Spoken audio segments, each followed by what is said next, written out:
పరిశుద్ధుడు మన రక్షకుడైన యేసుక్రీస్తు ప్రభుల వారి నామంలో కూడి వచ్చిన మీ అందరికీ కూడా నా యొక్క ప్రేమ వందనాలు తెలియజేస్తా ఉన్నానండి.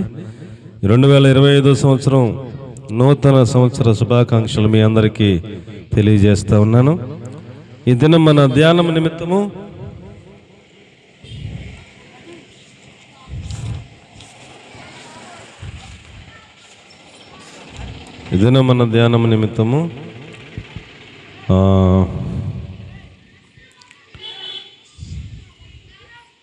హబక్కూకు గ్రంథం 3వ అధ్యాయం 2వ వాక్యాన్ని చదువుకుందాం.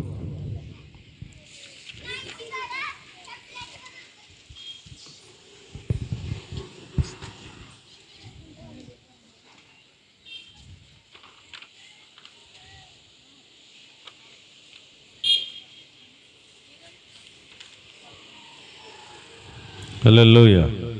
ఎవరైనా తీశారమ్మా?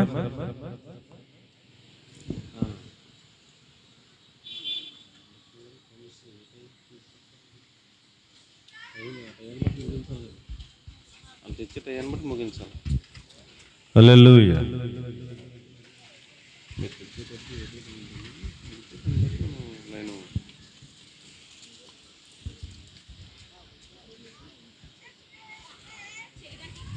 అమ్మా దొరికిందా? హబక్కూకు గ్రంథం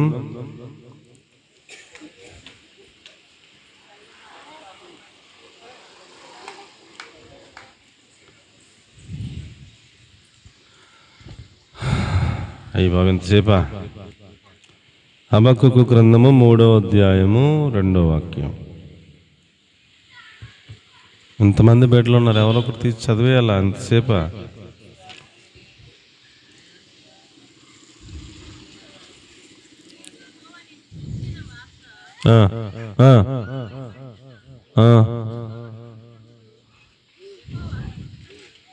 యెహోవా సంవత్సరములు గడుచుచుండగా నీ కార్యమును నూతనపరచుము. సరిపోద్దండి. యెహోవా సంవత్సరములు దినములు గడుస్తూ ఉండగా నీ కార్యమును నూతనపరచుము అని ఒక మాట ఏమండి ఈ పూట మన ధ్యానానికి దేవుడిచ్చారు. దేవునికి మహిమ కలుగును గాక. చిన్న ప్రార్థన చేసుకుందాం. పరిశుద్ధము నమ్మకం కలిగిన మా ప్రియ పరలోకపు తండ్రి, మీకు వందనాలు స్తోత్రాలు చెల్లిస్తూ ఉన్నాం ప్రభువా. ఈ యొక్క 2025 సంవత్సరం మమ్మల్ని ప్రవేశపెట్టారు. మీకు స్తోత్రములు స్తోత్రములు స్తోత్రములు. మాకు ఇచ్చిన సజీవత్వం కొరకే స్తోత్రములు, ఇచ్చిన ఆరోగ్యాల కొరకే స్తోత్రములు.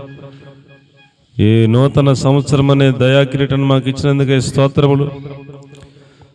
ఈ నూతన సంవత్సర ఆరాధనలో మీ వాక్యాన్ని ధ్యానం చేసుకోబోతూ ఉండగా ప్రభువా, అల్పుడు నన్ను నిష్ప్రయోజకు నేను మీరు అంగీకరించి అగ్ని చేత కాల్చిపట్టమే పరిశుద్ధపరిచి మాతో మాట్లాడి మీ మహిమకు సిద్ధపరచమని ఈ సంవత్సరం అంతా మీ యొక్క నూతన క్రియను మా ఎడల జరిగింపచేసి దినదినము మాకు నూతన క్రియ జరుగునట్లుగా దయపాలించి సహాయం చేసి మహిమ మీరు మాత్రమే పొందమని యేసుక్రీస్తు ప్రభుల వారి పరిశుద్ధమైన నామములో ప్రార్థించి అడిగి వేడుకొని పొంది ఉన్నాము తండ్రి, ఆమేన్.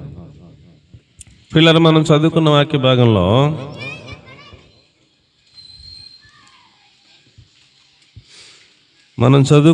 భాగంలో ఆయన అంటాడు, నీ కార్యమును నా ఎడల సంవత్సరాలు గడుస్తూ ఉండగా, దినములు గడుస్తూ ఉండగా నీ కార్యములను నా ఎడల నూతన పరుచుము అన్నాడు. పిల్లరా, మనము ఏ రోజుకు ఆ రోజే నూతన పరచబడుతూ ఉండాలి. అందరూ అవునను ఆమెనను స్తోత్రమను ఏదో ఒకటి చెప్పండి. దినములు గడుస్తూ ఉండగా, సంవత్సరాలు గడుస్తూ ఉండగా, రోజులు గడుస్తూ ఉండగా మన లోపల ఏమి జరగాలటండి? నూతన కార్యములు ఏదో ఒకటి జరుగుతూ ఉండాలి, నూతన పరచబడుతూ ఉండాలి. ఎందుకనంటే మనము పుట్టుకతోనే పాపిష్టిపు మనుషులు. పాపపు తలంపులు, పాపపు ఆలోచనలు, పాపపు నడవడిక, పాపపు ప్రవర్తన, పాపిష్టి లోకంలో ఉన్నాం మనం. ఉదయం లెగిస్తే రాత్రి పండుకునేదాకా కూడా మనకి పాపిష్టి వాతావరణంలో బతుకుతూ ఉంటాం. కాబట్టి మనం ఏ రోజుకు ఆ రోజే నూతన పరచబడుతూ ఉండాలి. ఇది నిరంతర ప్రక్రియ. మనం చనిపోయే వరకు కూడా నూతన పరచబడుతూ ఉండాలి, ఆయన నూతన పరుస్తూ ఉండాలి. మనం ఈ సంవత్సరం ఈ మొదటి రోజున ఏం చేయాలంటే, ప్రభువా నీ నూతన క్రియ నా లోపల రోజులు గడుస్తూ ఉండగా, సంవత్సరాలు గడుస్తూ ఉండగా, దినములు గడుస్తూ ఉండగా నన్ను నూతన పరుచు ప్రభు అని ఒక ప్రార్థన మనం చేసుకోవాలని ప్రభు పేరిట మీ అందరికి కూడా నేను మనవి చేస్తూ ఉన్నాను. ఈ నూతన క్రియ ఆయన ఎలా చేస్తారు ఏమండి? దేవుడు మన లోపల నూతన క్రియ ఎలా చేస్తారు అనేది కొన్ని వచనాల ద్వారా మనం ధ్యానం చేసుకుందాం. జాగ్రత్తగా నాతో పాటు రండి. మొదటిదిగా కీర్తన గ్రంథము 33వ అధ్యాయము 3వ వచనం. కీర్తన గ్రంథం 33వ అధ్యాయం 3వ వచనం.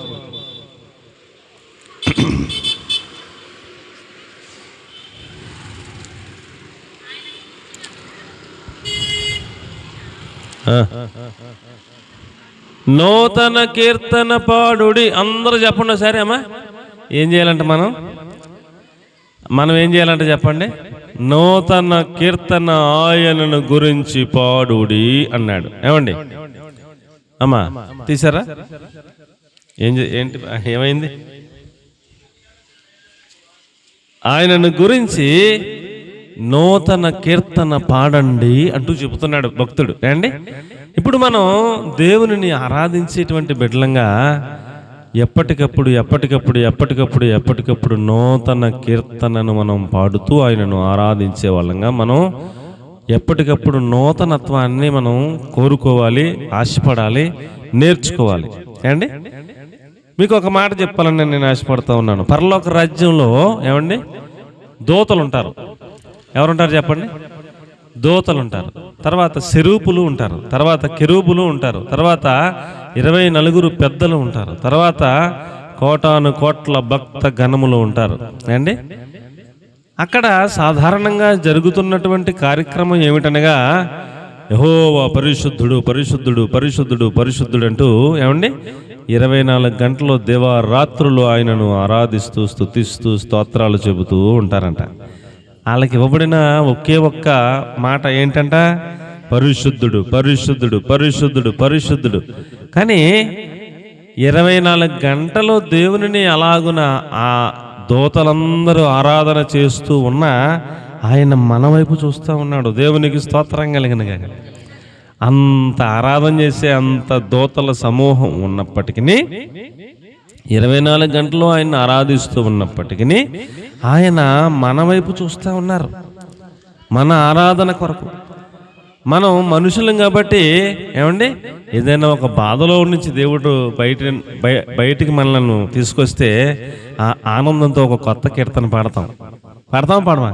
దావీదు గారిని మీరు చూడండి, 150 కీర్తనలు రాశాడు. బాధలో ఉంటే ఒక కీర్తన, సంతోషంగా ఉంటే ఒక కీర్తన. అండి ప్రతి సందర్భాన్ని బట్టి ఒక్కొక్క కీర్తన, కొత్త కీర్తన రాస్తూ ఉండేవాడు. కొత్తగా దేవుణ్ణి ఆరాధిస్తూ ఉండేవాడు. నీవు సహాయకుడు ప్రభువా, నీవు ఎబెనెజరు ప్రభువా, నీవు ఎలోహిం దేవుడు ప్రభువా, నీవు బేతేలు దేవుడు ప్రభువా, నీవు తోడుగా ఉండేవాడు నాయన అని ఆయన గుణగణాలను గురించి, ఆయన యొక్క ఆ యొక్క వ్యక్తిత్వం గురించి, ఆయన యొక్క ప్రేమను వర్ణిస్తూ అనేక పాటలు భక్తులు కడతా ఉంటారు. ఆ పాటలు నూతనమైన పాటలతో ఆయనను ఏం చేయాలటండి? ఆయనను కీర్తిస్తూ ఆరాధిస్తూ నూతన పరచబడుతూ ఉండాలి. ఎప్పుడు ఏదో ఒక్క పాట నేర్చుకుని ఎప్పుడు ఆ పాట పాడతాం కాదు. నూతన కీర్తనలు ఆయనను గురించి నూతన కీర్తన పాడండి అన్నాడు. చూడండి ఎన్ని విధాలుగా నూతన కీర్తన పాడుతున్నారు. కీర్తన గ్రంథం 40వ అధ్యాయము 3వ వచనం. కీర్తన గ్రంథము 40వ అధ్యాయము 3వ వచనం. ఆ స్తోత్ర రూపమగు కొత్త కీర్తన మన దేవుడు నా నోట ఉంచాడు. అనేకులు దానిని చూసి భయభక్తులు కలిగి యెహోవా యందు నమ్మిక ఉంచెదరు అన్నాడు. సరిపోద్దాం. ఇప్పుడు ప్రియులరా, అనేక మంది దేవుని యందు యెహోవా యందు నమ్మిక ఉంచాలి అని అంటే నువ్వు పాడే ఒక కొత్త కీర్తనను బట్టి అనేకులు యెహోవా యందు నమ్మిక ఉంచుతారంట. కొత్త కీర్తన అంటే అంత వాల్యూ అనమాట అండి. కొత్త కీర్తన అంటే ఏంటండి?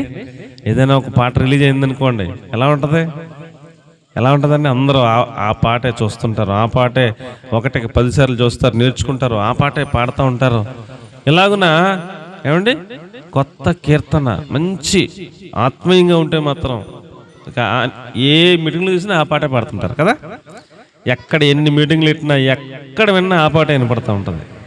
ఆ పాట ద్వారా అనేకులు దేవుని యందు ఏం చేస్తారంటే అండి, నమ్మకం ఉంచుతారటండి. ఒక పాట ద్వారా అనేక మందిని రక్షించవచ్చు. దేవునికి మహిమ కలుగును గాక.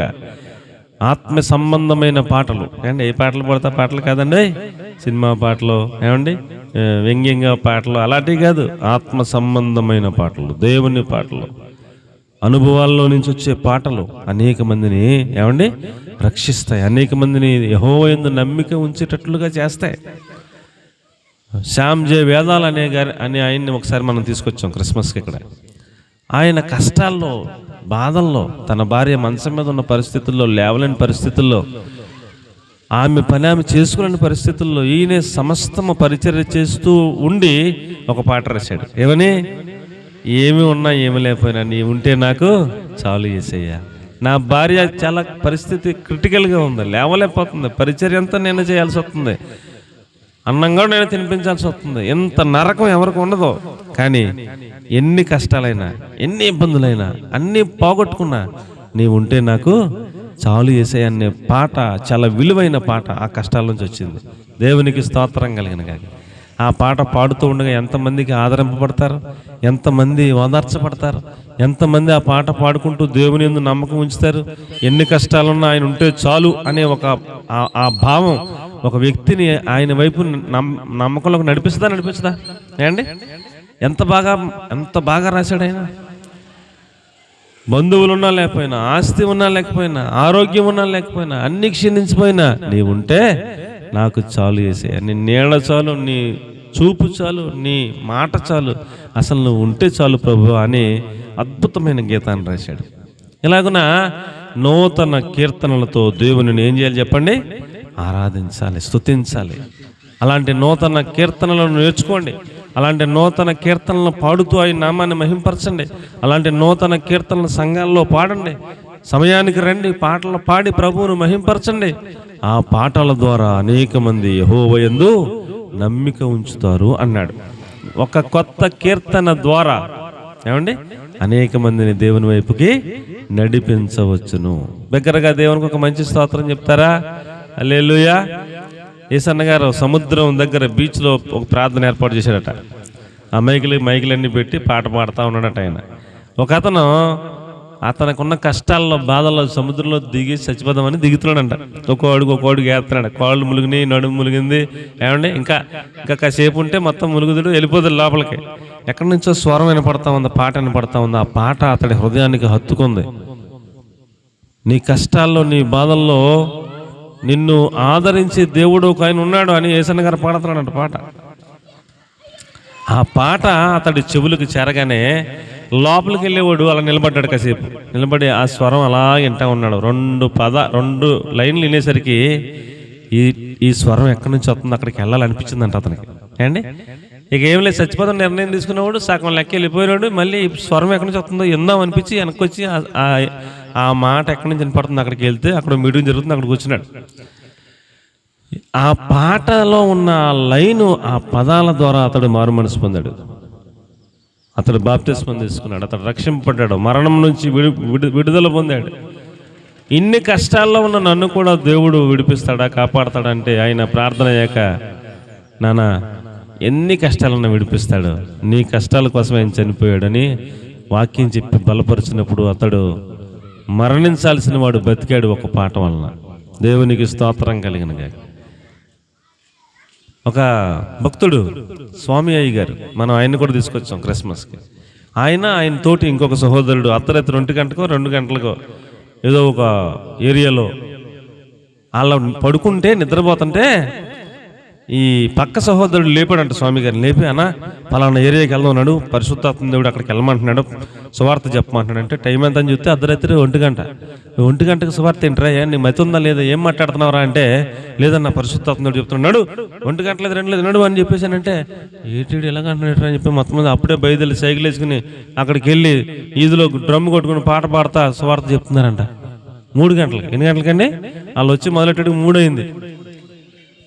కుమారుడా, నువ్వు మరణించవలసిన పని ఏమి లేదు, నీకు బదులుగా నా దేవుడు యేసుక్రీస్తు ప్రభువు వారు మరణించారు అని స్వార్థ చెప్తా ఉన్నాడంట. ఆయనకి ఆ మాటలు ఎందుకు వచ్చినాయో ఆ దేవుడు అలా కనిపించాడు. సరిగ్గా ఒకటి ఇంటికాడ చెప్తున్నారంట, ఆ లోపల ఉరేసుకుని పీక అందులో పెట్టుకుంటున్నాడంట. ఈ మాటలని పీక తోళ్ళలో పెట్టేసుకుని నుంచున్న ఆ యొక్క పీటని తన్నెత్తి అయిపోతాడు. అన్నీ సిద్ధపరిచేసుకున్న తర్వాత ఈ పాట పాడి మాటలు చెప్తూ ఉంటే ఆ తాడు తీసేసి జాగ్రత్తగా దిగి తలుపు తీసి ఇలా రమ్మన్నాడంట. వాళ్ళిద్దరిని వచ్చారంట లోపలికి. మీరు కనుక ఒక 5 నిమిషాలు లేట్ అయితే నేను ఊరేసుకుని చచ్చిపోదును. ఎన్ని నిమిషాలు లేట్ అవుతుందండి? 5 నిమిషాలు మీరు కనుక లేట్ అయితే నేను ఊరేసుకుని చచ్చిపోదును. కరెక్ట్గా సమయానికి వచ్చారు, చచ్చిపోకని చెప్తున్నారు. నీకోసమే దేవుడు చచ్చిపోవడం చెప్తున్నారు, నీ కష్టాలన్నీ తిరుగుతాడని చెప్తున్నారు, నా కోసమే మాట్లాడుతున్నారు. మీరు అసలు మీకు ఎవరు చెప్పారు నేను ఇలాగా ఊరేసుకుంటున్నానంటే? మాకెవరు చెప్పలేదురా బాబు, పరిశుద్ధాత్మ దేవుడు వెళ్ళమన్నాడు ఏరియాకి. అర్ధరాత్రికాడు ఏమనుకుంటారో ఏమైనా పర్లేదని వచ్చి సువార్త చెప్తుంటే నువ్వు వచ్చావు, నేను చచ్చిపోయి నన్ను బతికిచ్చారంటున్నావు అని అతగాడికి సువార్త చెప్పి దేవుళ్ళకి నడిపిస్తే ఏమండి అతడి కష్టాలన్నీ తీరిని అద్భుతంగా దేవుడు అతను రక్షించాడు. దేవునికి స్తోత్రం కలిగిన గాక. ఇలాంటి సాక్ష్యాలు బులను ఉంటాయి. ఒక పాట ద్వారా ఏమండి రక్షింపబడిన వారు, తర్వాత దేవుని కొరకు బలమైన సాధనలుగా వాడబడిన వారు అనేక సాక్ష్యాలు చెప్తూ ఉంటారు. కాబట్టి ప్రియులారా, మనము ఎల్లప్పుడూ దేవునిని నూతన కీర్తనతో ఆయన ఏం చేయాలి? ఆరాధిస్తూ ఉండాలి, స్తోత్రాలు చెప్తూ ఉండాలి, నూతన కీర్తనలు పాడుతూ ఉండాలి. సంఘాల్లో ఇంటి దగ్గర నూతన కీర్తనలు నేర్చుకుంటూ ఉండాలి. నూతనముగా ఆయనను ఎన్ని రకాలుగా, ఎన్ని విధాలుగా, ఎన్ని పదాల ప్రయోగంతో ఆయన ఆరాధించవచ్చో భక్తులు రాస్తూ ఉంటారు మంచి మంచి పదాలతో. ఆయన యథార్థవంతుడని, ఆయన నీతిమంతుడని, ఆయన మహాగణుడని, ఆయన సాహస కార్యాలు చేయవాడని. ఈ పదాలన్నీ దోతలకే రావు, దోతలకు ఒకటే వచ్చు. ఏమొచ్చు? దోతలకు ఏమొచ్చు? యెహోవా పరిశుద్ధుడు పరిశుద్ధుడు పరిశుద్ధుడు పరిశుద్ధుడు, అదే ఒకటే. కానీ మనం ఏండి ఆయనను ఎన్ని రకాలుగా, ఎన్ని విధాలుగా, ఎన్ని పదాలతో ఆయనను ఆరాధించవచ్చునో అన్ని కొత్త కీర్తనలు, నూతన కీర్తనలు ప్రభు మనకి ఇచ్చాడు. దేవునికి మహిమ కలుగునుగాక. ఆ ఒక్క పాట ద్వారా అనేకులు యెహోవా యందు భయభక్తులు కలిగి నమ్మకం ఉంచుతారంట. అండ్ ఇంకా కొంచెం ముందుకెళ్దాం. 96వ కీర్తన 1వ వచనం. నూతన కీర్తనలు నేర్చుకోండి. అది నా బాధ. నా బాధ ఏమైనా అర్థమవుతుందండి అమ్మా? దేవుని ఆరాధించడానికి ఏం చేయాలి అమ్మా? నూతన కీర్తనలు నేర్చుకుని ఆయన్ని ఆరాధించాలి. వారానికోటి నేర్చుకోండి, నెలకోటి నేర్చుకోండి, సంఘాలలో సమయానికి రండి, నూతన కీర్తనలు పాడి ఆయన్ని ఆరాధించండి. అనేకులను దేవుని యందు నమ్మకం ఉంచేటట్లుగా నూతన కీర్తనలు ఉపయోగపడతాయని మీకు నేను మనవి చేస్తూ ఉన్నాను. ఏండి 96వ కీర్తన 1వ వచనం. యెహోవా మీద ఏం పాడాలటండి? కొత్త కీర్తన పాడుడి అమ్మా సర్వభూజనులరా, యెహోవా మీద పాడండి. ఎవరి మీద పాడతాం? ఎవరి మీద పాడాలి? ఆడు ఎవరి మీద, ఏ లెవెల్ మీద పాడతాం కాదు, యెహోవా మీద పాడండి. ఆయన గుణగణాలను వర్ణిస్తూ పాడండి, ఆయన యొక్క ప్రేమను వర్ణిస్తూ పాడండి, ఆయన యొక్క కనికరాన్ని వర్ణిస్తూ పాడండి, ఆయన చేసిన అద్భుత కార్యాలను వివరిస్తూ పాడండి, ఆయన చేసిన ఆశ్చర్య కార్యాలను వివరిస్తూ పాడండి, ఆయన మీద పాడండి అని చెప్తా ఉన్నాడు. చూడండి 98వ కీర్తన 1వ వచనం. ఆయన ఆశ్చర్య కార్యములు చేసి ఉన్నాడు కాబట్టి, ఆయన ఆశ్చర్య కార్యాలు చేసే దేవుడని ఆయన్ని గురించి కొత్త కీర్తన పాడండి. అది ఏం పాట పాడాలట?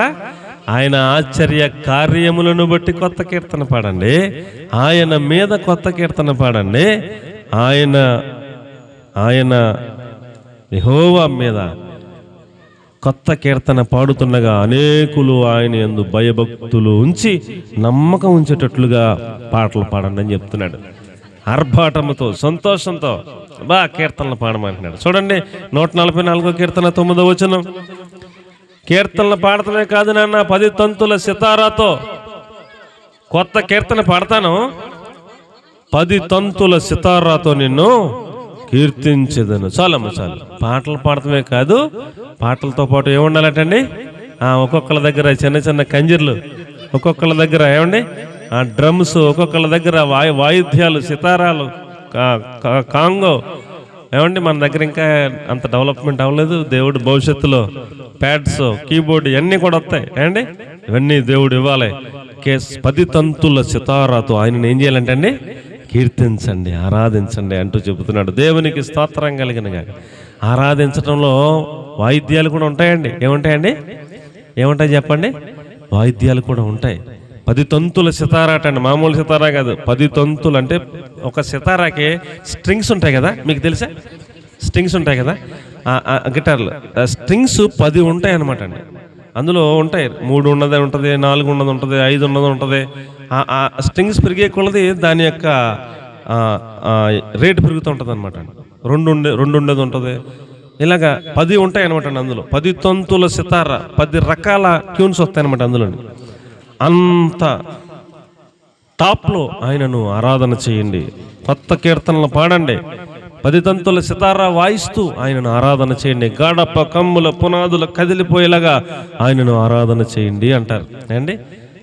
మనకి కొన్ని వెల్ సెటిల్ అయినటువంటి డెవలప్ అయినటువంటి చర్చెస్లో చూస్తే డోలక్ ఉంటుంది, ఆ యొక్క తబలా ఉంటుంది, ప్యాడ్స్ ఉంటాయి, కీబోర్డ్ ఉంటుంది అండి, గజల్స్ ఉంటాయి, లైన్గా ఉంటారు కొట్టేవాళ్ళు. మొత్తం ఒక 5, 6, 7 మంది బ్యాచ్ ఉంటారు.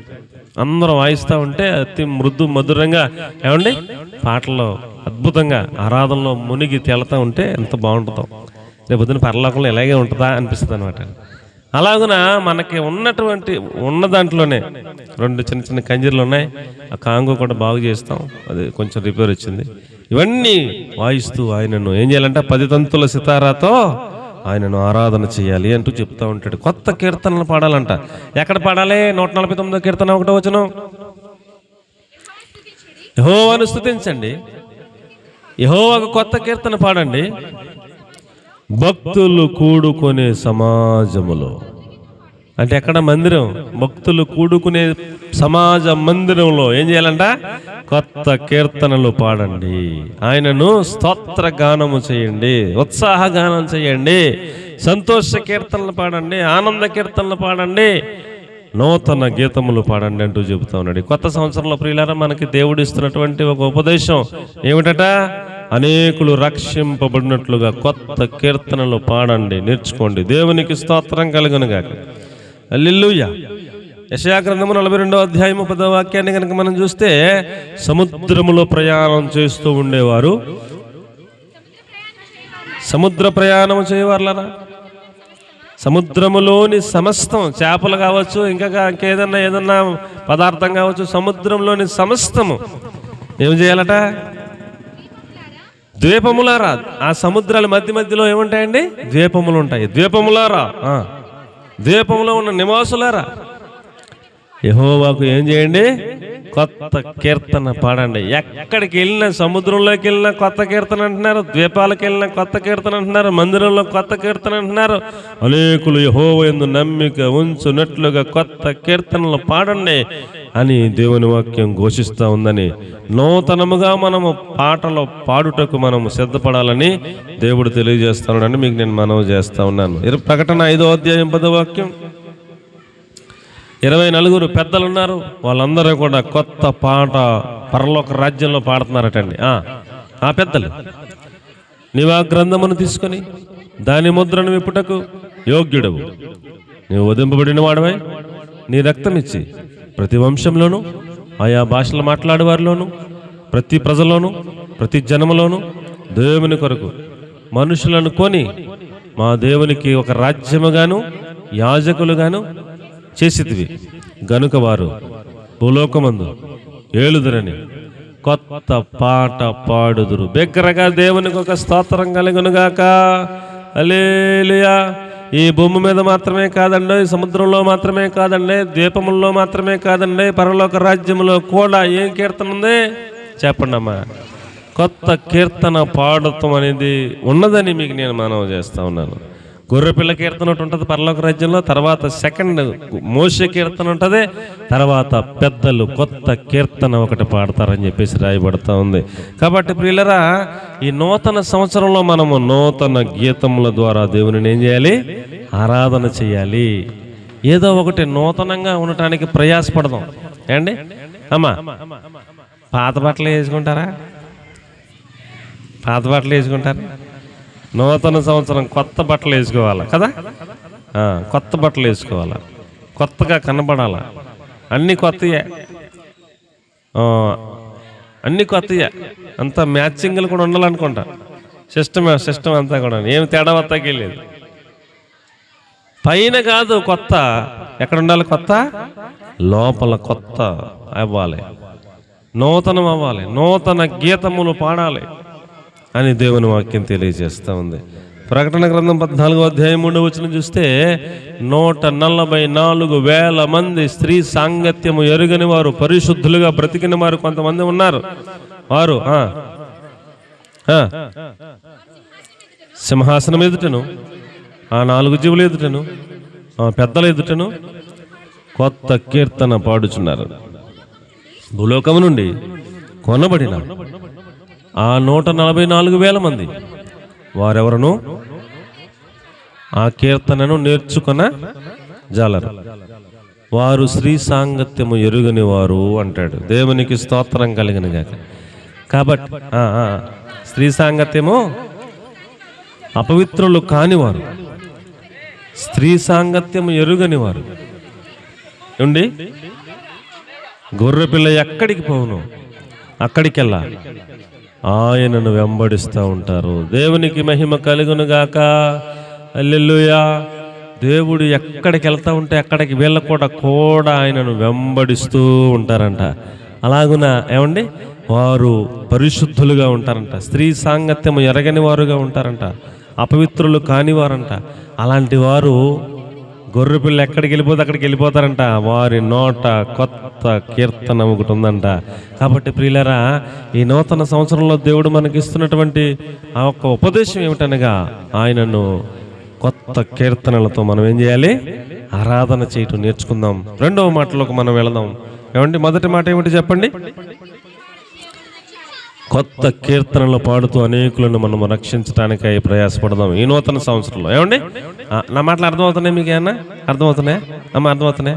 కొత్త కీర్తనలు పాడుతూ నేర్చుకుంటూ ఆరాధిస్తూ అనేకులను దేవుడు వైపుకి నడిపించడానికి వారు నమ్ముకున్నట్లుగా మనము ప్రయాసపడదాం. నూతన గీతములు నేర్చుకుని నూతన గీతములు పాడుతూ అనేకులను ప్రభు కొరకు సంపాదించే సంవత్సరం ఇదని మీ అందరికీ కూడా నూతన సంవత్సరం ఉపదేశాన్ని దేవుడు తెలియజేస్తూ ఉన్నాడు. నెంబర్ 2, కీర్తన గ్రంథము 51వ అధ్యాయము 10వ వచనం. కీర్తనల గ్రంథము 51వ అధ్యాయము 10వ వాక్యం.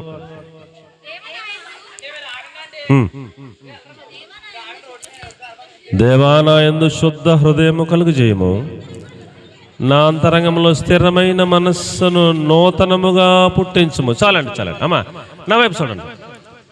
అయ్యా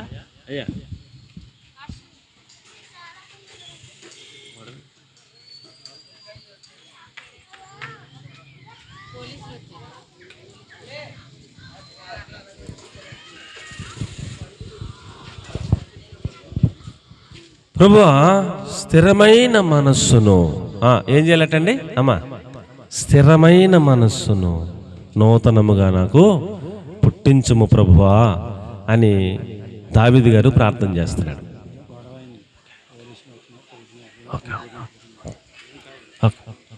ప్రభువా, ఏం మనసు పుట్టించాలంటండి?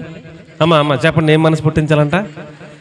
ఈ నూతన సంవత్సరంలో స్థిరమైన మనస్సును నూతనముగా నాకు పుట్టించు ప్రభు అని మనం ప్రార్థన చేసుకోవాలి. ఏమండి, నా వైపు చూడండి అమ్మ, నా వైపు చూడండి. మనందరికీ మనస్సు అనేది ఒకటి ఉంది. ఏముంది చెప్పండి అమ్మా? మనందరికీ ఏముంది చెప్పండి? మనస్సు అనేది ఒకటి ఉంది. మీరు ఏమండి అమ్మా, నా వైపు చూడండి అమ్మా, కొంచెం డిస్టర్బ్ అవ్వకుండా నా వైపు చూడండి. మనం హైదరాబాద్ వెళ్ళాలనుకోండి, రాత్రి ట్రైన్ ఎక్కితే తెల్లారిగానే వెళ్ళాం కదా. అదే అమెరికా వెళ్ళాలనుకోండి, ఎక్కడో మనం ఇక్కడ నుంచి ఎయిర్పోర్ట్కి వెళ్ళాలా, ఎయిర్పోర్ట్లో ఫ్లైట్ ఎక్కాలా, అక్కడి నుంచి మళ్ళీ ఇంకో చోటకి వెళ్ళాలి, అక్కడ ఎక్కాలి, అక్కడి నుంచి ఏమండి అమెరికా వెళ్ళేది ఎక్కడ దొరుకుతుంది అక్కడ ఎక్కితే అక్కడి నుంచి వెళ్తే ఎన్ని రోజులు పడుతుందో, ఎన్ని తిప్పలు పడాలో మొత్తం మంది వెళ్తాం. ఏమండి, ఇన్ని బాధలు పడాలా. కానీ మనం మనసులో అమెరికా అనుకున్నాం అనుకోండి, అమెరికా ఒక క్షణంలో వెళ్ళిపోతాం. మన మనసు వెళ్ళిపోద్దా ఏమండి? ఎక్కడికి ఏది అనుకుంటే అక్కడికి వెళ్ళిపోతాం. అవునా కదా? అంత ఫాస్ట్గా ఉంటుంది మనకి. ఏమి పెట్రోల్ అక్కర్లేదు, డీజిల్ అక్కర్లేదు, విమానానికి వేసే ఫ్యూల్ అక్కర్లేదు, ఏం అక్కర్లేదు. మన తలంపలా మొత్తం పాపం అక్కడికి వెళ్ళిపోతాం మనం. అంత ఫాస్ట్గా ఉంటుంది మనసు. ఏమండి, ఈ మనస్సు అడియాసలు కలిగి తిరుగుతూ ఉంటుందంట. మనసు లాగేస్తుందంటాడు కదా ఒక్కొక్కడు. మనసు ఏమవుతుందంట? మనసు లాగేస్తుందంట.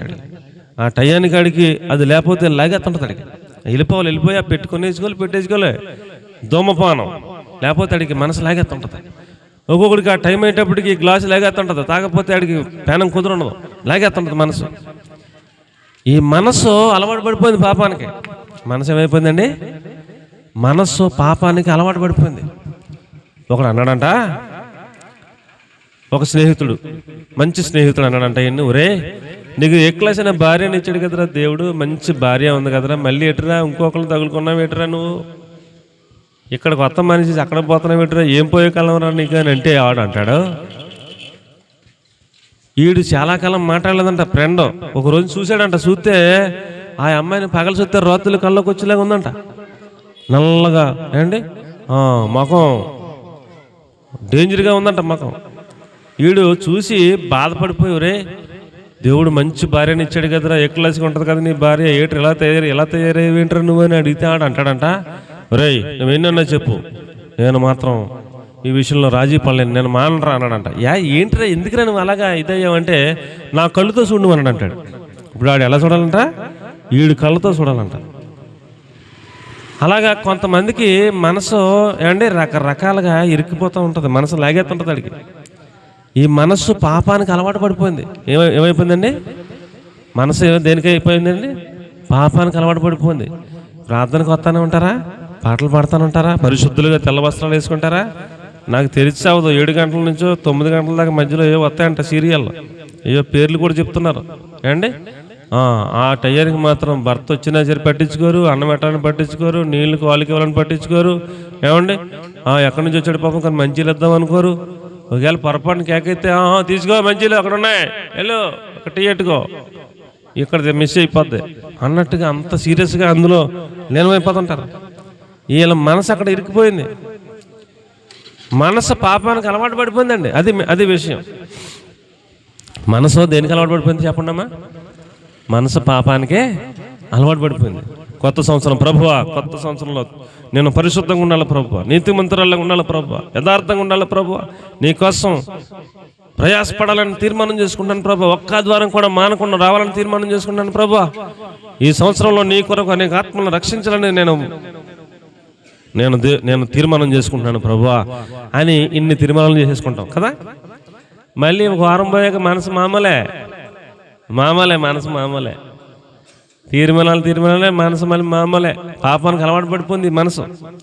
దావీదు అంతటి మహాభక్తుడు, నా వైపు చూడండి, దావీదు గారు అంతటి మహాభక్తుడు రోజుకి ఎన్నిసార్లు స్తుతిస్తాడు చెప్పండి రోజుకి ఎన్నిసార్లు స్తుతిస్తూ ఉంటాడు? 7 సార్లు స్తుతిస్తూ ఉంటాడు, 3 సార్లు ప్రార్థిస్తూ ఉంటాడు. రోజుకి 10 సార్లు ప్రార్థనా గదిలోకి వెళ్తామంటే ఎంత సమయం గడుపుతున్నాడని అర్థం ఇంత సమయం స్తుతించటానికి, ప్రార్థించటానికి ఇస్తూనే మరలా మిగిలిన సమయంలో వాక్యం చదువుతూ ఉంటాడంట. పగలంతా చదువుకున్న వాక్యం మళ్ళీ రాత్రి ఆ వాక్యాన్ని ధ్యానం చేస్తూ ఉంటాడంట. పొద్దున్న చదివిన వాక్యం అంతా రాత్రి అంతా ధ్యానం చేస్తూ ఉంటాడంట. నిద్ర పడితే ఓకే, నిద్ర పట్టినంతసేపు వాక్యాన్ని ధ్యానం చేస్తూ కొవ్వు మీద దొరికినట్టు ఉంది నాకని ఆనందపడిపోయి సంతోషపడిపోతుంటాడంట. అంత వాక్యం చదివేవాడే ఏమన్నా మాట్లాడి ఆలకించండి. పొద్దున్నుంచి సాయంత్రం దాకా అంత వాక్యం చదివేవాడే, 7 సార్లు స్తుతించేవాడే, 3 సార్లు ప్రార్థించేవాడే.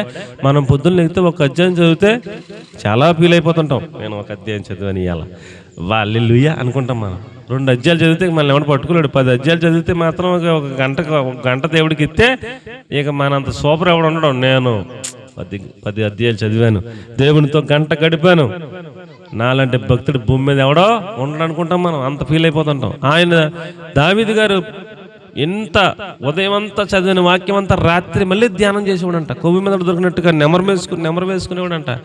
అస్తమానం ప్రార్థనలో ఉండేవాడు, స్తుతి ఆరాధనలో ఉండేవాడు.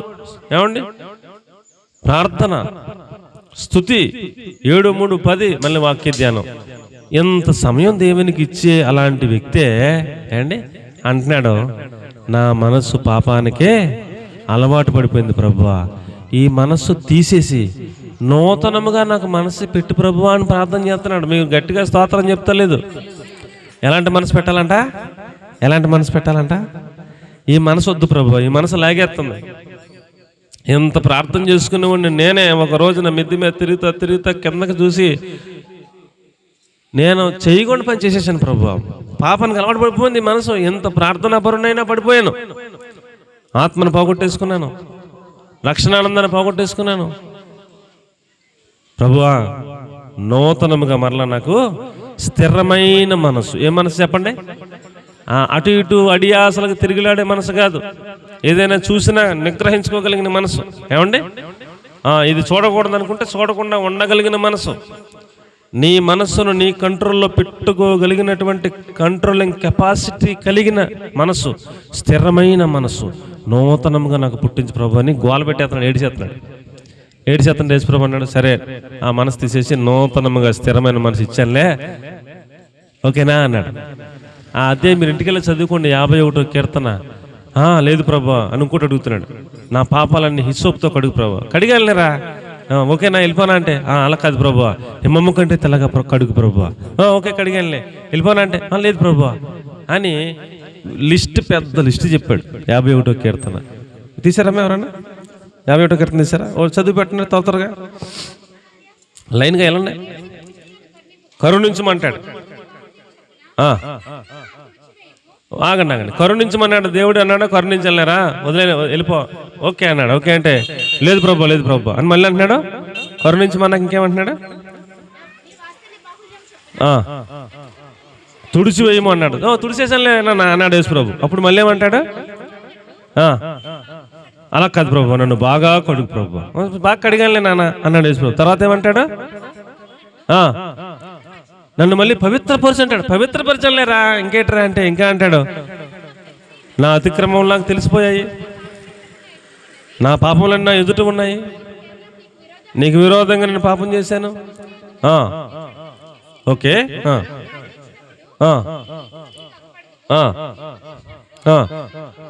నిర్మలుడుగా కనపడతావు,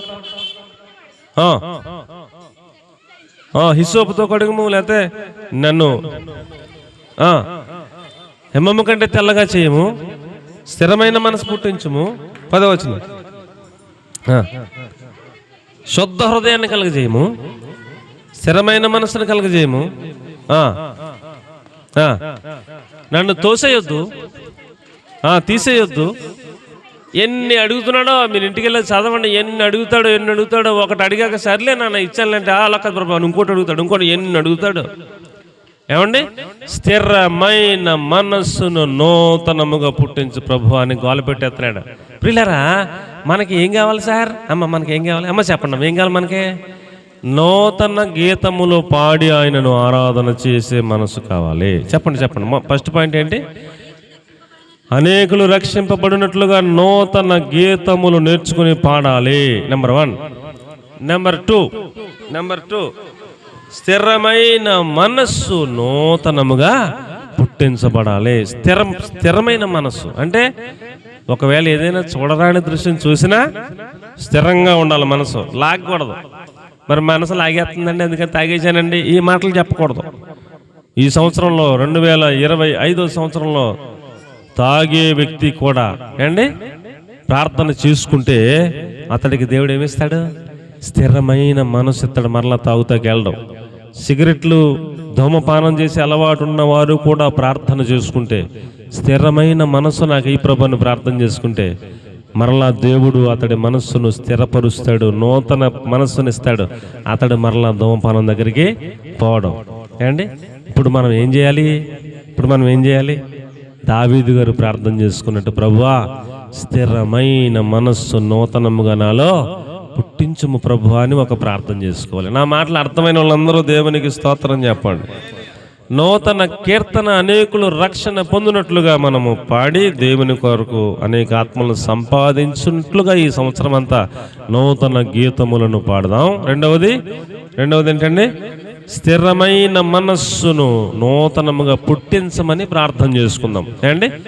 బలహీనతలన్నిటిని ఓవర్కమ్ చేయడానికి, జయించటానికి స్థిరమైన మనస్సు చాలా చాలా చాలా చాలా ప్రాముఖ్యం.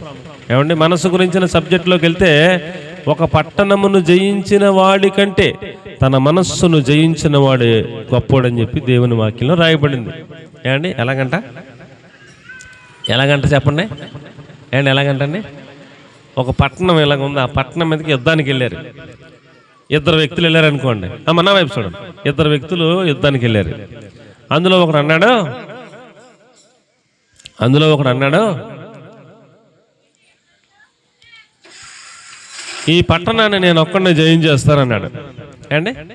సరే అని ఈ పక్క అతను సైలెంట్గా ఉన్నాడు. వీడు ఒక్కడే జయించుకొచ్చేసాడు, మొత్తం పట్టణం అంతా ఓడించేసాడు. ఇప్పుడు దేవుడు అంటాడు, నువ్వు పట్టణాన్ని అంతా జయించావు కానీ అబ్బాయి నీ మనస్సును జయించలేకపోతున్నావు రా అన్నాడండి.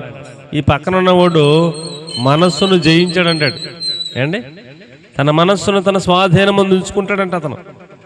ఇప్పుడు ఇద్దరులో ఎవడ గొప్పవాడు అంటే యేసుప్రభువు అంటారు, ఒక పట్టణాన్ని జయించిన వాడి కంటే తన మనస్సును తన స్వాధీనం ముందు ఉంచుకుని వాడే శ్రేష్టమైన వాడు అన్నాడు. దేవునికి స్తోత్రం కలిగిన గాక.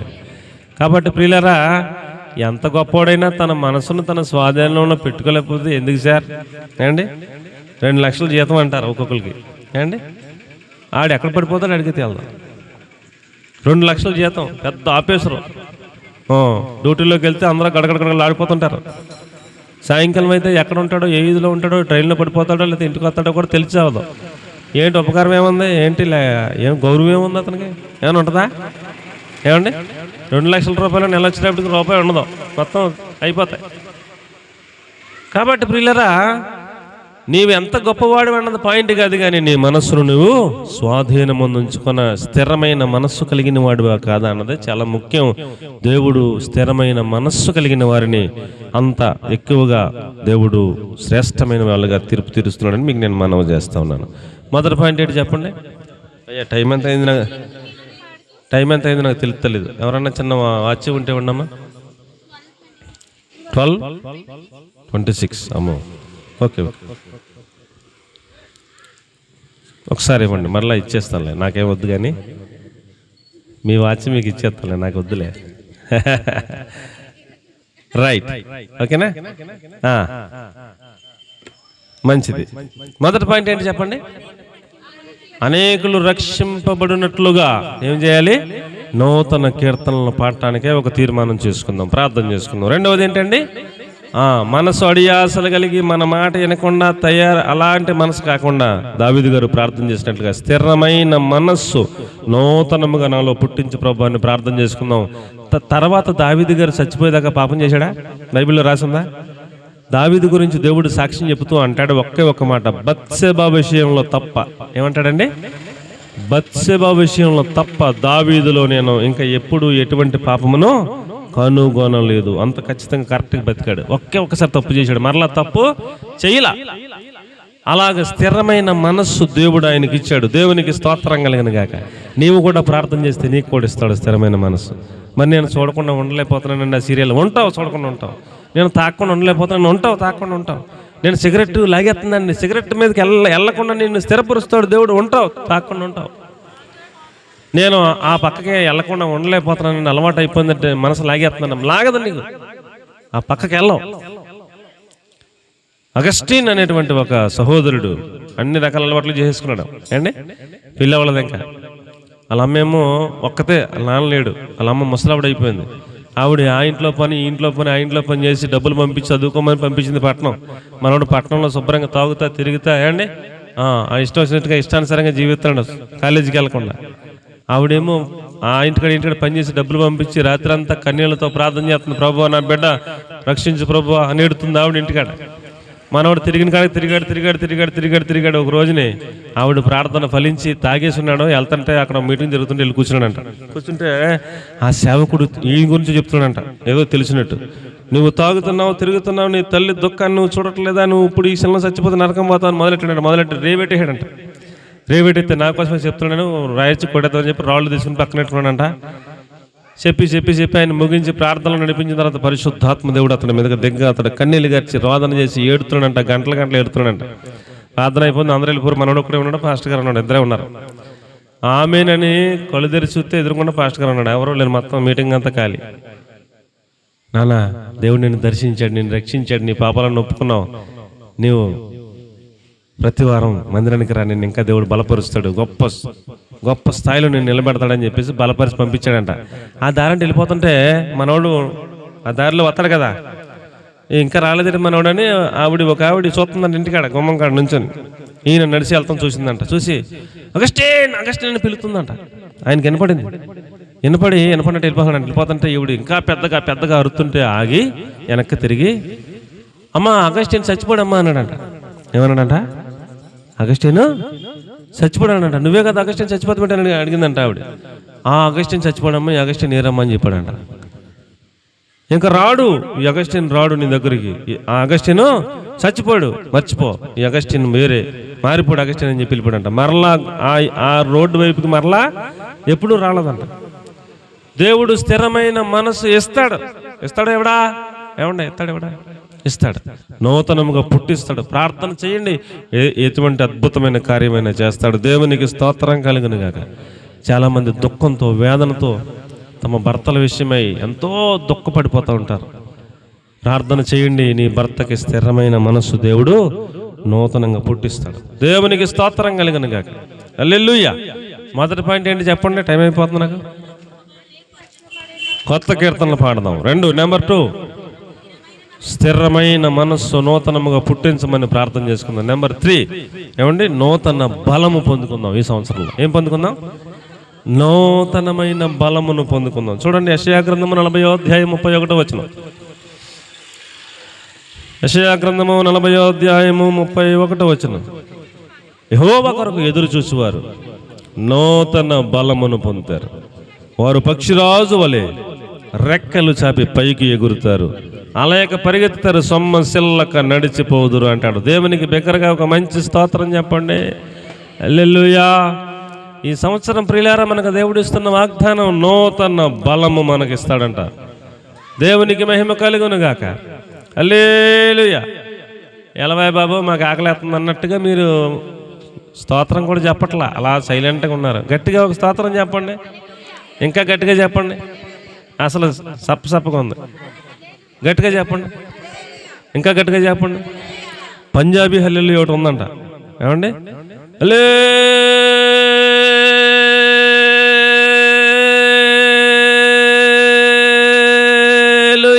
అని ఇంకా ఎంత ఉంటే అంత అలాగ అంటారంట. ఇంకా అలాగా ఎంత ఒప్పుకుంటే అంత అలాంటితో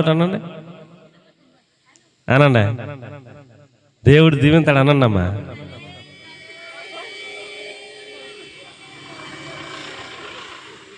మిమ్మల్ని రోడ్డు మీద గొడవకు వదిలేస్తే మీ కేకైతే 4 ఎదురు కనపడుతుంది. అంత టాలెంట్ ఉంటుంది ఒక్కొక్కరికి. స్తోత్రం చెప్పమంటే మాత్రం అన్నారు. దేవునికి మహిమ కలుగును గాక. మనకి దేవుడు నూతన బలమునిస్తాడంట.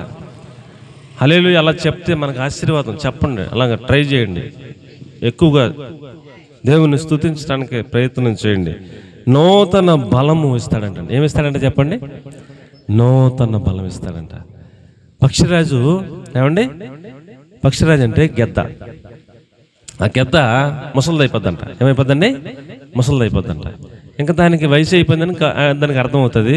ఇంకా ఎగరలేకపోతుంది, ఆయాసం వచ్చేస్తుంటుంది. ఇంకా నా పని అయిపోయిందని అర్థమైపోయినప్పుడు ఎగురుతుంది అనేసి ఒక 2 బండల సందులోకి వెళ్ళి అక్కడ ఉండి జాగ్రత్తగా ఒక్కోటి ఏకలన్నీ పీకేసుకుంటుందంట. తన ముక్కు సూదిగా ఉంటుంది కదా, దాంతో ఏకలన్నీ పీకేసుకుంటుందంట. బోడిగా అయిపోద్దంట. అయిపోయిన తర్వాత ఈ ఏకలు పీక్కుంటున్నప్పుడు మరి రక్తం వస్తుందా రాదా? ఏమండి? ఏకలు పీక్కుంటున్నప్పుడు రక్తం వస్తుందా రాదండి? ఆ బండకేసి కొట్టుకుంటుందంట, ఈ బండకేసి కొట్టుకుంటుందంట. ఏకలన్నీ రాలిపోయేదాకా రక్తం వచ్చినా ఆ ఏకలన్నీ పీకేసుకుంటుందంట. పీకేసుకున్నాక ఫైనల్గా ఈ ముక్కు కూడా బండకేసి రాసేసుకుంటుందంట. సూదిగా ఉన్న ముక్కు రాసేసుకుంటుందంట. రాసేసుకుని అలాగే ఉండిపోద్దంట అక్కడ ఉపవాసం. అలాగ ఉండిపోతే కొన్ని రోజులకు మరలా ఏమొస్తాయి? కొత్త రెక్కలు వస్తాయి, కొత్త ముక్కు వస్తుంది. ఏండి? కొత్త రెక్కలు ఎప్పుడైతే వచ్చినాయో, కొత్త ముక్కు ఎప్పుడైతే వచ్చిందో మరలా యవ్వన కాలం వచ్చేద్దంట. దేవునికి స్తోత్రం కలిగిన యవ్వన కాలం వచ్చేద్ది. కొత్త పక్షి వలె, యవ్వన గెద్ద వలె మరలా నూతన బలముతో ఎగిరి మరలా స్టార్ట్ చేస్తుందంట మరలా తన జీవితాన్ని.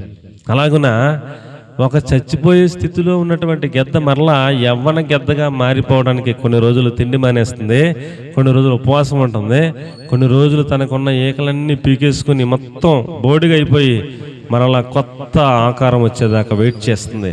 అలాగే ప్రియులారా, ఈ సంవత్సరం మనలను దేవుడు నూతన బలము పొందుకోమని చెప్తూ ఉన్నాడు. మనం కూడా ఏం చేయాలి? ఇప్పుడు ఉపవాసం ఉండాలి. ఏం చేయాలి? ఉపవాసం ఉండాలి.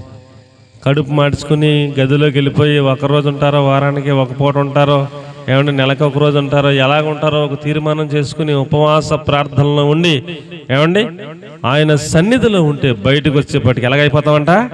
యెహోవా కొరకు ఎదురు చూచువారు నూతన బలం పొందుతారని దేవుని వాక్యం తెలియజేస్తూ ఉంది. కాబట్టి ప్రియులారా, మనము దేవునితో ఎంత ఎక్కువ సహవాసం ఈ సంవత్సరం చేస్తే అంత నూతన బలాన్ని మనకి ఇస్తాడు. ఎవరి కోసం ఎదురు చూడాలంట? యెహోవా కొరకు ఎదురు చూచువారు నూతన బలము పొందుతారు. పక్షి రాజు వలె ఎగురుతారు, అలయక పరిగెడతారు, సొమ్మసిల్లిపోకుండా నడిచిపోతూ ఉంటారని దేవుని వాక్యం తెలియజేస్తూ ఉంది. కాబట్టి ప్రియులారా, ఈ జీవితంలో ఇంకా చాలండి, మా బతుకులు ఎందుకు, చచ్చిపోతున్నాయో, ఈ బాధలు ఎవడు పడతాడో అనే పరిస్థితులు గుండా వెళ్ళాల్సి వచ్చినా ఏమండి మీరు ఉపవాసం ఉండి ప్రార్థన చేయండి. పటాపంచలైపోతే నూతన బలం, నూతన శక్తి, అలుపు సలుపు లేకుండా ఏమండి పరిగెట్టేటువంటి అలాంటి నూతన బలాన్ని దేవుడు ఇస్తానని వాగ్దానం చేస్తూ ఉన్నాడు. దేవునికి స్తోత్రం కలుగునుగా. కాబట్టి ప్రియులారా,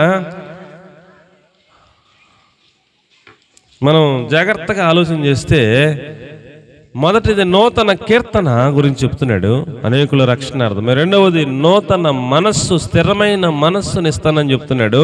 మూడవది నూతన బలము ఇస్తానని చెప్తున్నాడు. ఏమండి ఏలియా ఒకసారి, నా వైపు చూడండి, ఏలియా ఒకసారి ఇంకెందుకులే నా బతుకు ప్రభు, నన్ను తీసేసుకో, ఇంకా నేను జీవించిన కాలం చాలు, అక్కడ యెజబెలు చంపేస్తానని చాలా అడబడి చేస్తుంది, ఆవిడ చేతిలో చచ్చిపోయే కన్నా ముందే నన్ను తీసేసుకొని ప్రాణము మీద భీతితో ఏలియా నీరసంగా ప్రార్థన చేస్తూ ఉంటే దేవుడు వచ్చి ఒక కాల్చిన రొట్టెను పెట్టి ఏమండి తినమన్నాడంట.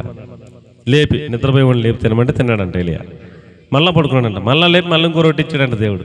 మళ్ళీ తినమన్నాడంట, మళ్ళీ పడుకున్నాడంట, మళ్ళీ లేపి మళ్ళీ ఇంకో రొట్టె ఇచ్చాడంట, మళ్ళీ తిని మళ్ళీ పడుకున్నాడంట. అప్పుడు లేపి అన్నాడంట దేవుడు, నీకు అధికమైన ప్రయాణం ఉంది, నువ్వు లేచి హోరేబు కొండ మీదకి రా అని చెప్పాడంట. అండి దేవుడు ఒక వ్యక్తిని ఇంకెందుకులే నా బతుకు అనుకున్నటువంటి వ్యక్తిని రొట్టె పెట్టి బలపరుస్తాడు. దేవునికి స్తోత్రం కలిగినగా. ఎలా బలపరుస్తాడు? రొట్టెలు పెట్టి బలపరుస్తాడు. రొట్టె వాక్యానికి సాదృశ్యం. రొట్టె దేనికి సాదృశ్యం అండి? వాక్యానికి సాదృశ్యం. ఈ వాక్యమే మనల్ని బలపరుస్తుంది. వాక్యం మనల్ని ఏం చేద్దండి?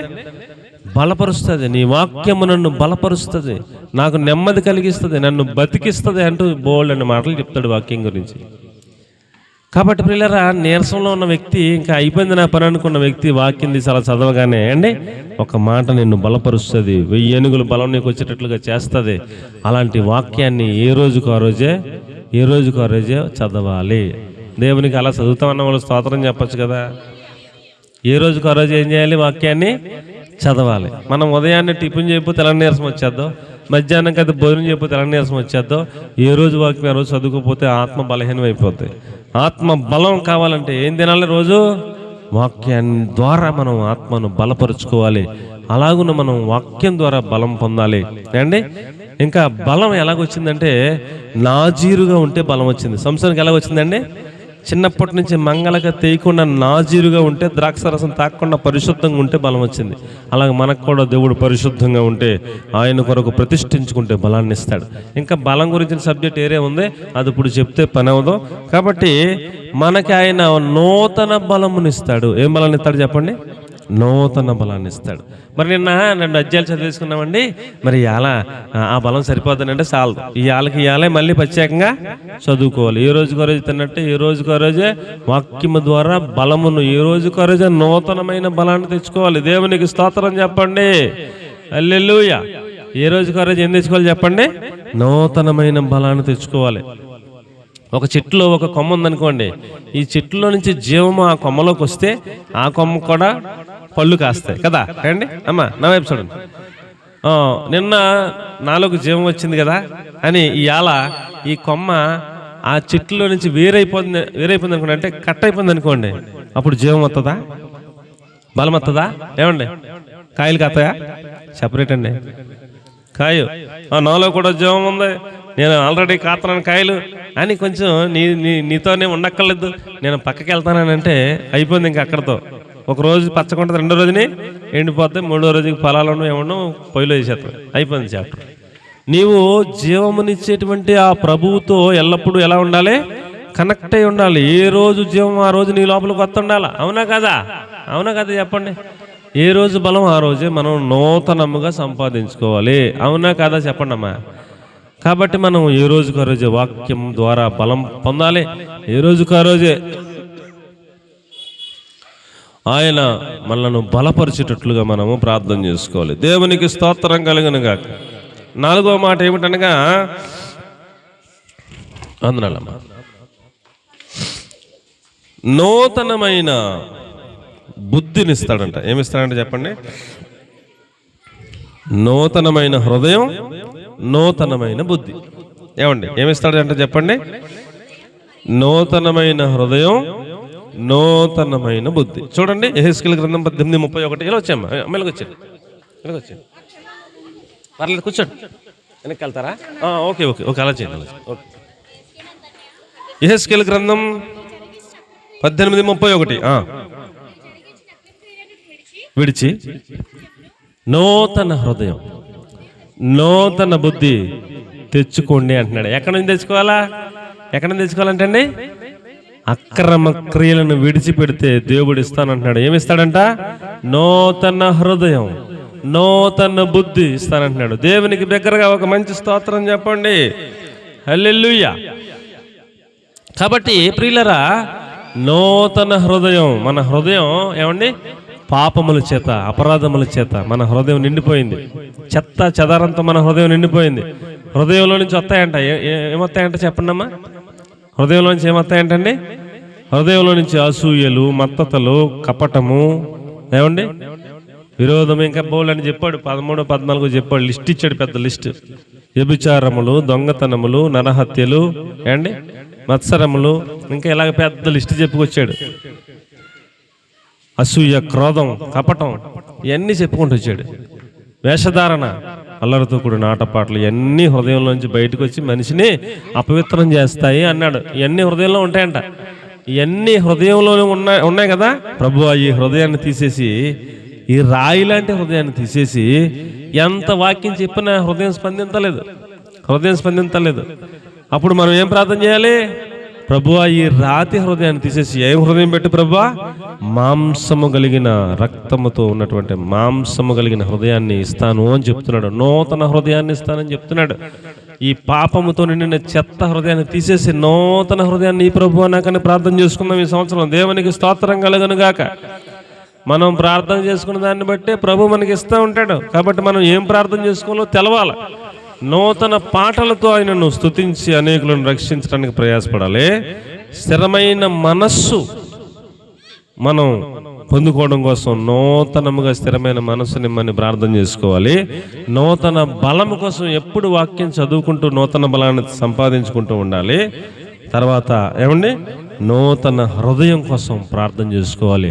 నూతన బుద్ధిని మని ప్రార్థన చేసుకోవాలి. దేవునికి మహిమ కలుగును గాక. 1 పేతురు పత్రిక 1వ అధ్యాయం 13వ వాక్యాన్ని కనుక మనం చూస్తే, 1 పేతురు పత్రిక 1వ అధ్యాయం, మనస్సు అను నడుము కట్టుకుని, ఏం బుద్ధి అంటండి? నిబ్బరమైన బుద్ధి. కొంతమంది బుద్ధి ఎలా ఉంటుందంటే ఏమండి, సంచలంగా ఉంటుంది, నిబ్బరంగా ఉండదు, స్థిరంగా ఉండదు. బుద్ధి కూడా నిబ్బరంగా ఉండాలి. బుద్ధి ఎలాగ ఉండాలండి? నిబ్బరంగా ఉండాలి. పొద్దున్నేమో ఒకలాగా అనుకుని సాయంత్రం ఇంకోలాగా అనుకుని ఏమంటే బుద్ధి లేని వాళ్ళగా ప్రవర్తన చేయకూడదు. నిబ్బరమైన బుద్ధి ఉండాలి. నిబ్బరమైన బుద్ధి గలవారై మీకు తేబడి కృప విషయమై చాలమ్మా చాలు. నిబ్బరమైన బుద్ధి అన్నసారి ఏం బుద్ధి అండి? నిబ్బరమైన బుద్ధి కలిగిన వాళ్ళంగా మనం, ప్రభువా నాకు అలాంటి నిబ్బరమైన బుద్ధిని ప్రభువా అని మనం ప్రార్థన చేసుకోవాలి. ఏం బుద్ధి కావాలి చెప్పండి అమ్మ? ఏం బుద్ధి కావాలి? నూతనమైన హృదయం, నూతనమైన బుద్ధి మనకు కావాలి అని మనం ప్రార్థన చేసుకోవాలి. వీడు బుద్ధిమంతుడు, వీడు బుద్ధి లేనివాడిని ఎలాగంటారు? ఎలా తీర్పు చెప్తారు అండి? వీడు బుద్ధి లేనివాడిని ఎలా తీర్పు చెప్తారండి అమ్మా? అంతే కదా. కాబట్టి మనకి స్థిరమైన నిబ్బరమైన బుద్ధి కావాలి అని మనం ప్రార్థన చేసుకోవాలి. నూతనమైన హృదయం కోసం ప్రార్థన చేసుకోవాలి. అలాగే 1 పేతురు 5వ అధ్యాయం 18వ వచనం. ఓకే ఓకే ఓకే అది ఓకే ఓకే అదే నేను రాసుకోలేదు, తర్వాత చూద్దాం. యెహెజ్కేలు గ్రంథం 11వ అధ్యాయం 19వ వచనం. యెహెజ్కేలు గ్రంథము 11వ అధ్యాయం 19వ వచనం.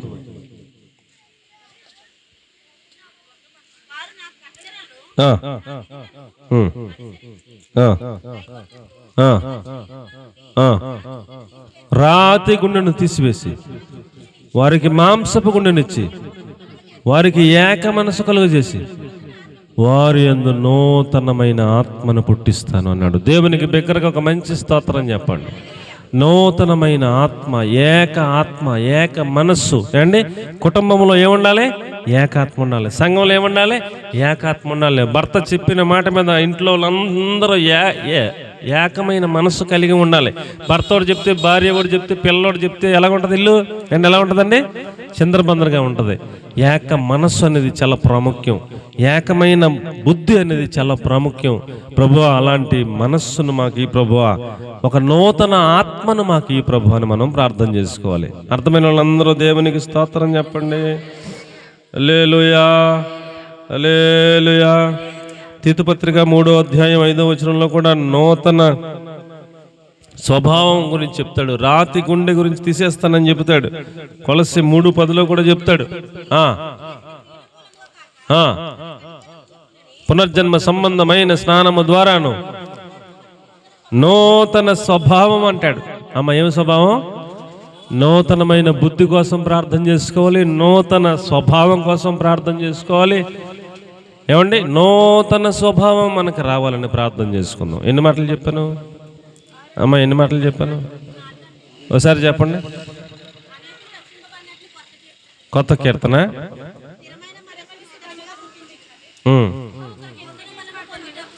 స్థిరమైన మనస్సు కోసం నూతన బలము, అక్కడికి 3 నూతన బలము. తర్వాత 4వ పాయింట్ ఏంటంటే నూతన హృదయం. 5వ పాయింట్ నూతన బుద్ధి. 6వ పాయింట్ నూతన ఆత్మ. 7వ పాయింట్ నూతన స్వభావం. రాసుకోండి, అలా రాసుకోండి. నూతన స్వభావము చెప్పండి ఏంటండి? నూతన స్వభావం. ఆ హృదయం గురించి, ఆ స్వభావం గురించి మొదలెడితే ఇంకా చాలా పెద్ద ఉపదేశం అవుతుంది. ఈ పూటకి ఎంత మట్టుకు చాలును. ఈ నూతన సంవత్సరంలో మనం ఏమేమి కావాలని ప్రార్థన చేద్దాం చెప్పండి. ఏమేమి కావాలని ప్రార్థన చేద్దాం? నూతన గీతముల కొరకు ప్రార్థన చేద్దాం, అనేకుల రక్షణార్థమై. స్థిరమైన మనస్సు నూతనంగా పుట్టించమని ప్రార్థన చేద్దాం. నూతన బలము కొరకు ప్రార్థన చేద్దాం. నూతన హృదయం కోసం ప్రార్థన చేద్దాం.